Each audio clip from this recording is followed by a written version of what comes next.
Matthew here from MiniWarGaming.com, and welcome to this Warcry battle report. I will be challenged by none other than Luka, who will be bringing his disturbing Unmade against my Flappy Bird Corvus Cabal. Let's see who will conquer in the name of chaos.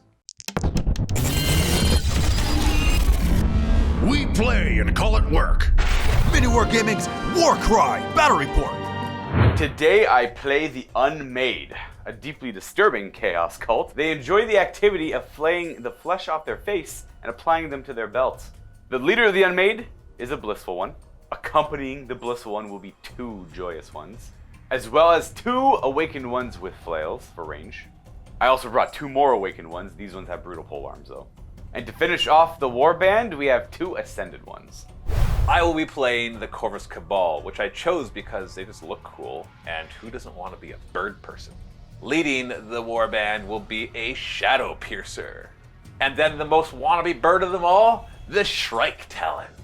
We've got a bunch of Cabalists, or Cabalists? How would you say it? First one has a little pet bird familiar. And then we have 4 more, 2 of them with spears. And lastly, they don't need wings to fly. We've got 2 Spire Stalkers who specialize in climbing up walls really quickly. Want to see more Warcry battle reports? Check out Matthew and Luka playing Iron Golems and Splintered Fang in the MiniWarGaming Vault. Click the link below for your free 7-day trial. First thing we do, we'll be rolling for priority. I am Brown. Luka has priority. I lost priority, so I have to divide my warband into the dagger, shield, and hammer. My dagger consists of a Shrike Talon, a Spire Stalker, and a Cabalist. My shield has my leader, the Shadow Piercer, along with 3 Cabalists, 2 with spears, 1 with familiar. And lastly, my hammer has my other Spire Stalker and my last Cabalist. Next up, I divided my warband into my dagger on the left, shield, and hammer on the right. In my dagger, I have 2 awakened ones with brutal polearms and 2 ascended ones. My shield is going to have the blissful one and 2 joyous ones. Not investing much in my hammer, we have awakened ones with flails, 2 of them. At this point, normally you draw the terrain, deployment, victory, and twist cards. But I have to say that we don't do the terrain card part. We actually set up the terrain before we do anything else, because we like to have a scenic looking table. And we've used all of the stuff that comes with the Games Workshop set. For our random deployment, we got Blood Rush, which puts the dagger out front and the shield and the hammer further back, so it's a very standard deployment. The dagger is deployed first. Luka deploys 2 awakened ones and 2 ascended ones, while I deploy a Shrike Talon, Cabalist, and a Spire Stalker all up top. In the shield, Luka's got a very beefy force of his blissful one and 2 joyous ones, while I deployed my Shadow Piercer and 3 Cabalists, 1 of the familiar. And lastly, we have the hammer, which is deployed. Luka puts 2 awakened ones with flails, while I put a Spire Stalker and my last Cabalist. We drew sudden death for our victory objective, which means that there are 2 objective markers that we place on the table. Each of us places one, starting with Luka. They have to be more than 6 inches from the table edge and more than 8 inches from each other. Whoever controls both of these wins the game, and you gain control of them at the end of a battle round. Lastly, we have our twist, which is the enervating totem, which hurts us both. We're just going to get -1 strength to any of our weapons that are 3 inches or less, which in both of our cases is everything. Battle round 1, hero phase. Corvus Cabal will roll for their initiative dice. I ended up with 3 doubles and no singles. Unmade's turn. I got a pair of 2s and 4 singles. Hey, that means you have initiative. Yeah. Yay. We each receive a wild die that we can use or hold on to. Luka has to choose first. I'm not going to use them to store it. I'm going to use my wild die to turn my double 2 into a triple 2. For those of you new to Warcry, essentially what you can do with the wild die is either store it for later rounds, or you can use it to turn doubles into triples, or triples into quads, or singles into doubles. But you can't use multiple wild dice to turn, say, a single into a triple. I could also have used it to just add a single if I wanted to try to get initiative. Obviously, in this case, that wouldn't work. So, triple 2 it is. Luka, with the Unmade, has initiative, so he will be the first to activate a model. We're going to start with this awakened one with the flail. He's just going to move.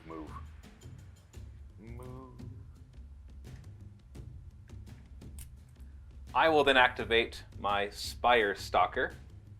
I will spend a double to use his Swift Climb ability, which means he does not count vertical distance when he is climbing. He will do a move action, 5 inches here, doing climbs and jumps wherever necessary. Then he's going to move again. I just realized I wasted that double because I only used his second move of 2 inches, so I could have spent 3 inches to move straight up, but it was cool. Second Awakened One will move and move. Not going to use the full distance, just going to go hide behind this wall. My Kabbalist in the back is going to move. He's going to climb, move, and then the second action will move again with a jump to get across to here. Activating one of the first joyous ones, we're going to move and move again, but we're going to climb up and end here. My Kabbalist with Spear is just going to move, and then I'll say wait, which just basically means I'm not taking a second action. The Ascended One near the objective is going to wait. Ooh. You'll activate later. Tricky. I'm not bothered by that. My Kabbalist here is going to move, just to move the piece of terrain, obviously, because that's legal. There's a spot right there for him. Joyous One number 2 is going to activate. We're going to move to the point where we climb here. My Kabbalist with Familiar is just going to move. We're just basically surrounding this objective for now. The one that waited is going to activate and move. He's going to try and see if I can get my hand in there. Oh, everything is so... There we go. My Shadow Piercer will activate, and we'll say it's a move, just so I don't have to measure this perfectly. This is 5 and 5. To get it right about there.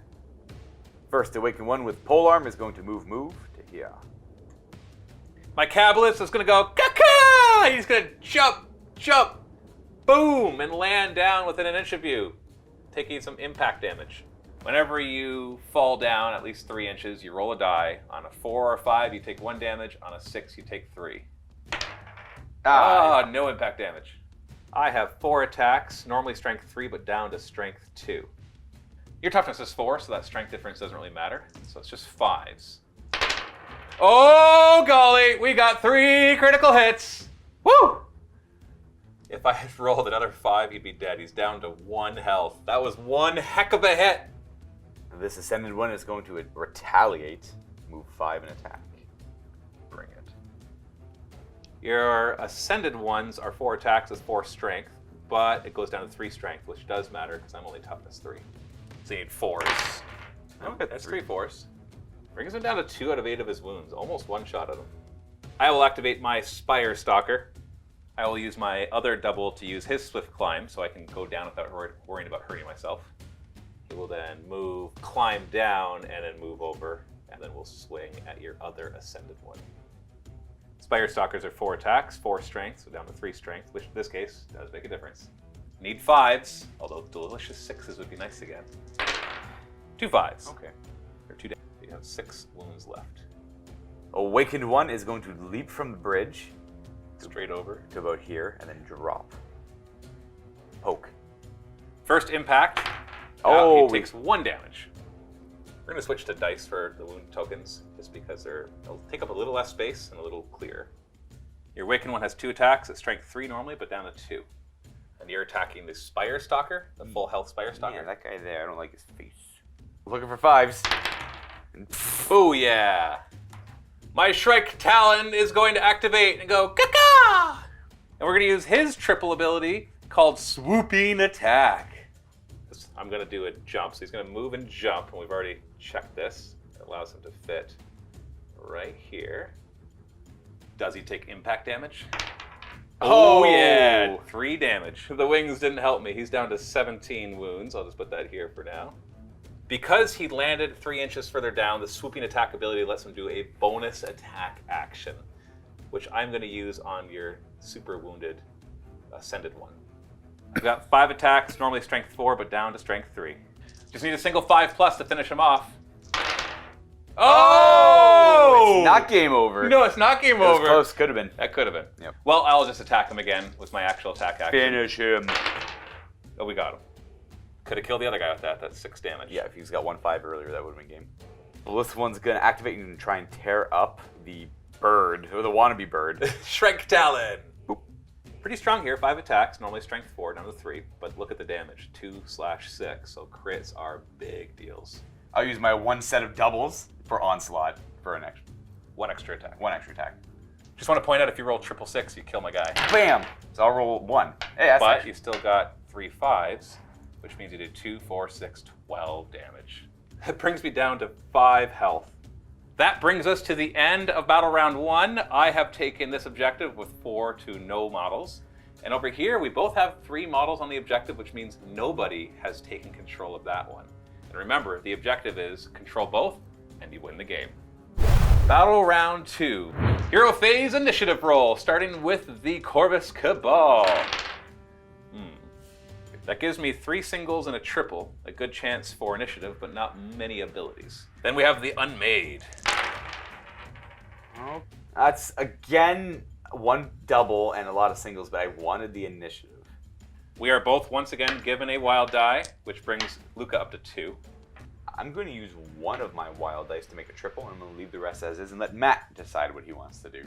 I have 3 options. Do nothing, turn a triple to a quad, or add 1 more single, which means we'll have the same number of singles and it'll become a roll-off for who has initiative. And a 4th option is to actually turn a single into a double if I don't intend to take the initiative and get some more abilities.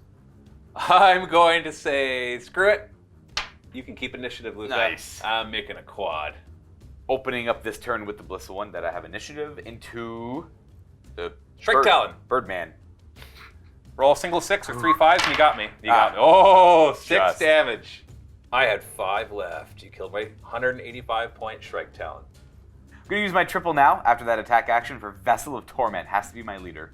I can only use this ability if I take out an enemy fighter with an attack action from this model. I get a bonus move and then a bonus attack action. Whew. So a free rampage essentially. On a triple. We're going to move that bonus move action and then use the bonus attack action to try and take him out. Oh, I don't know if you can, man. That model is only toughness 3, so you only need a single 4+. Good. Oh! The bonus attack was just in case I failed that first roll. Yeah, no kidding. You killed my Cabalist. We're 1 more action. Move again to here. Sit on that objective. 1 Cabalist with a spear is going to move up just 2 inches away from this enemy. Now they have 3-inch range with their weapon, so I'm not really staying out of their weapon range. And we'll attack this one. Oh, right. First time attacking with one of these, got 2-inch range, 4 attacks. Normally strength 3 down to strength 2 because of the intervening totem. 1 4 damage. Against toughness 3, so still need 5s. Really looking for 6s though. Tank totem. Okay, so 2 damage total. Bringing you down to 8. Awaken 1 with flail is going to fling that flail around and attack twice. Get rid of it. Cabalist. 2 weapon profiles on your guy. He can either use his flail, which has a better range, or he can use a sword, which has a better damage. But you want to attack twice, so the range it is. Because the intervening totem still needing 5s. Ooh, a 6 gives you 2 damage. You want to do it again? Yep. Oh, 6. 6 damage. Definitely a solid hit. Bring me down to 2 of my 8 wounds. Cabalist on this side is gonna jump, and land within an inch of this joyous one and attack. Needing 5s as usual. Oh, golly, that's 1, 1, and 3, so 5 damage. Bringing him down to 10. Not 0, that's a D10. Now, because I rolled a critical hit against your joyous one and he's within half an inch of an edge, you roll a die on a 1, he'll fall.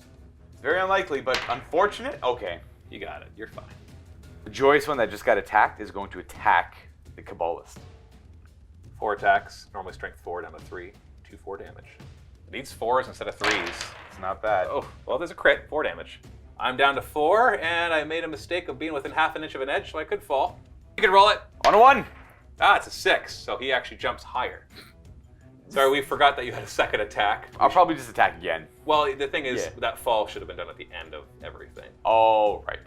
So, yes, he just Okay, killed him. super dead. Wow. That would have one-shotted him. Goodbye. My Shadow Piercer is going next. And we're going to use 4 dice to rampage. This gives me a bonus move, which I've already measured to be able to get within an inch of both of your guys there, followed by a bonus attack, which I will put onto your Ascended one that's at 6 wounds. I've got 4 attacks, down to strength 3, but 2 5 damage for the crits. Oh, wow. 5s and 6s. If I get a 6 and a 5, I kill him. Well, the 6, that brings him down to 1 wound. Oh. Still have my 2 actions, so first action, we'll attack the Ascended one again. He's a single 5+. Oh, got him. Got him. Goodbye. Kills him. My second attack action will be against your Awakened one with Polearm. Now he's only got toughness 3, so I'm wounding on 4s. Oh. That's 2, 4, 9! That's exactly how many wounds he had left. That's huge. Oh, that's such a big deal. He's killed 2 guys with 1 rampage. The Awakened one here is going to move, and then move again to climb down. It's going to end there. Help hold that objective. My Cabalist with Familiar is going to activate and move, get within 3 of the objective, but stay out of weapon range of any of your models. Awakened one with Flail is going to move near the objective. Now he can leave because it's only if you're within an inch of the enemy, not if you're within weapon range or anything like that. He doesn't have to disengage. And probably for the game-winning move, this Cabalist is going to move onto the objective. The reason that that's probably game-winning, in fact, I think it is game-winning. Yeah, that's a concede right there, because I can get 1 more guy on the objective and you can get 2 more. And there's nothing I can do about that. Yeah, because no matter where you place him, you can move, and try to block me. But this guy can just move and jump down, and this one can just move around to get to the objective. I had made a mistake with this guy fighting. You killed the guy that he fought. True, I guess he could have threatened the objective later. It's just I wasn't counting your models properly. For some reason, I'm like, oh, no matter what, we're gonna have tie models at the end of this, so I don't have to worry too much. And then I miscounted somewhere, and that probably what threw you off was me killing 2 guys in one go. Yeah, maybe that too. And that was probably, and it was 2 guys who did not yet activate. Yeah, because which means you were way behind on activations. I was fighting guys who had already activated, other than my Blissful one, who had killed 2 guys that didn't activate. I guess, you know what, that point doesn't matter. That was just a really good maneuver for your leader. Yes. It worked out the dice roll. Super good. I shouldn't have killed both, but I did. I was disappointed, to say the least. Yes. At this point, we'll shake hands and get ready for our rematch of 2 different warbands. True. Thanks so much for watching. Now click the link below to go watch Matthew and Luka play with the Iron Golems versus Splintered Fang in the MiniWarGaming Vault. If you're not a Vault member, you can still click the link below to get a free 7-day trial. Our Vault members are what fuels MiniWarGaming, so consider supporting us today.